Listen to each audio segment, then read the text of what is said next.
नमस्कार, जन media TV के खास प्रोग्राम में आप सबका स्वागत है। आज के ताज़ा राजनीतिक घटनाक्रम में जिसमें सभी राजनीतिक दलों की नींद उड़ा दी है, वो घटनाक्रम है बग्गा का अरेस्ट। आज सुबह तड़के पंजाब पुलिस के 50 से ज़्यादा जवान दिल्ली आते हैं। तेजिंदर सिंह बग्गा जो कि भाजपा के प्रवक्ता हैं दिल्ली प्रदेश के, उनको गिरफ्तार किया जाता है। अपराध ये उनके ऊपर आरोप ये लगाया जाता है कि उन्होंने आपत्तिजनक बयान दिया अरविंद केजरीवाल को।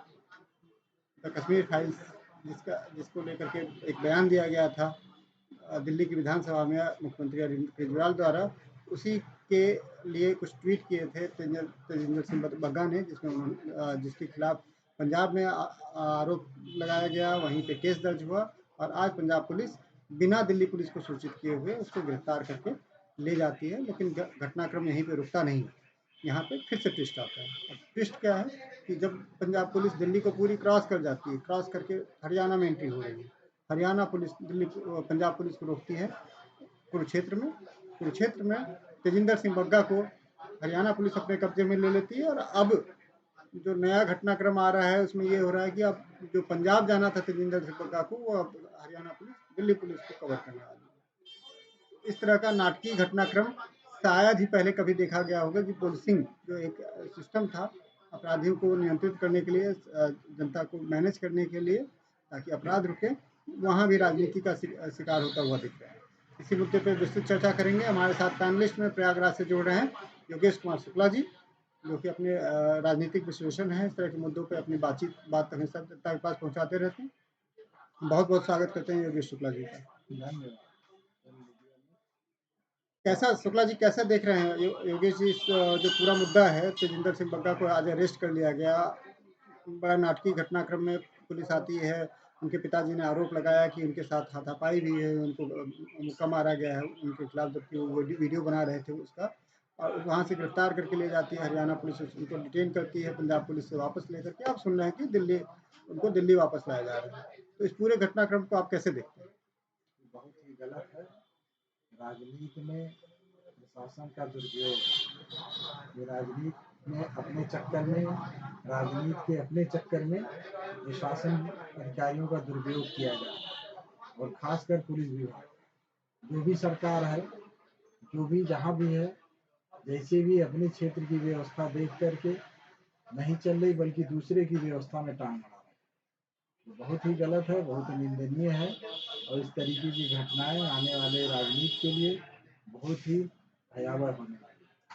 इसलिए सभी से, कोई भी हो, कोई भी राजनीतिक पार्टी हो, उसका अपना अपना मकसद एजेंडा हो सकता है, लेकिन पर्सनली एक दूसरे के ऊपर इस तरीके की प्रशासनिक हस्तक्षेप अच्छी बात नहीं।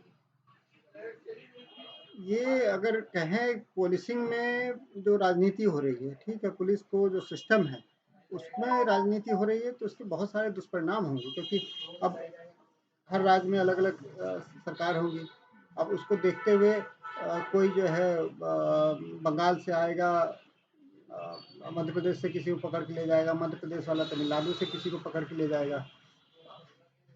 तो इसको कैसे देख रहे हैं कि मतलब आने वाले सिस्टम में क्या यही सारी चीज़ें आपको देखने में मिलेगी कि आपस में कोऑर्डिनेशन खत्म हो जाएगा, जिसकी जिसकी जहाँ सरकार हो किसी को भी कोई कहीं से पकड़ के ले जाए, कहीं से उठा ले जाए? तो क्या आप आने वाले समय में इसको देख रहे हैं क्या ऐसा? आने वाले समय में ये तो बहुत बड़ा ही इस तरीके की सिस्टम चालू हो जाएगा, जो कि प्रशासनिक अधिकारियों के लिए हमेशा की तरह से नए नए चैलेंज आ जाएंगे।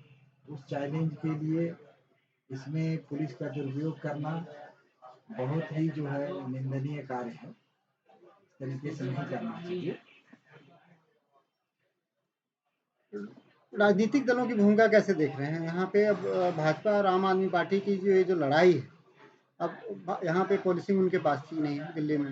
अब अरविंद केजरीवाल की सरकार जो है वो आपको वहाँ पे मिली है, तो क्या लग रहा है कि दिल्ली से कंट्रोल किया गया है? और क्या मुख्यमंत्री जो है वहाँ उनको इतना विवेक नहीं है कि दिल्ली की एक समस्या है, दिल्ली में कुछ हुआ है तो हमें उसमें टांग नहीं अड़ाना चाहिए? तो इसको कैसे देखते हैं, कहाँ तक जाएगा ये बात जो मुद्दा? ये तो दिल्ली की जो सरकार है, आप सरकार, उसी की कमी है, उसी की कमी है कि इस तरीके से अपने दूसरे प्रदेश की सरकार का गलत इस्तेमाल करते हैं। उसका परिणाम जो है, ये तो पहले भी पार्टियां करती थी, लेकिन इतना फ्रंट पे आकर के नहीं करती। लेकिन अब जो है फ्रंट पे आकर के आप पार्टी जिस तरीके से कर रही है, ये तो बहुत ही निंदनीय है। कोई भी पार्टी को इस तरीके से नहीं करना चाहिए। जो भी समस्या है, जो भी प्रशासनिक व्यवस्था है, उसको एक दूसरे को, प्रशासन को सहयोग करके ही कहीं भी आना जाना, किसी को गिरफ्तार करना, ये प्रशासन को आपस में तालमेल बनाना चाहिए, न कि केवल जो है राजनीतिक पार्टियों के कहे पे कोई भी कार्रवाई करे। अब इसको अगर और अलग परिप्रेक्ष्य में देखें तो दो स्टेट सरकार, अब उसमें तो तीसरे हरियाणा की भी एंट्री हो गई। दिल्ली पुलिस, पंजाब पुलिस और हरियाणा पुलिस, तीनों ने अपने अपने टांग अड़ा दिए हैं।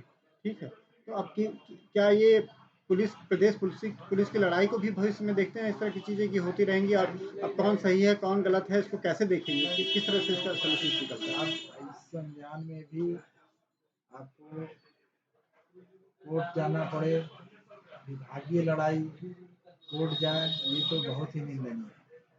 इसकी घोर निंदा की जानी चाहिए सभी जो है देशवासियों की तरफ से, न कि केवल राजनीतिक पार्टियों की तरफ। इसका विरोध होना चाहिए और इस तरीके के भविष्य में घटनाएं न हो, इसका सभी राजनीतिक पार्टियों को ध्यान देना चाहिए। नहीं तो जो पार्टी प्रदेश में ज़्यादा प्रदेशों में रहेगी देश में, वो इसका आने वाले दिन में भरपूर दुरुपयोग करेगी, तो कोई भी विपक्ष नहीं बचेगा।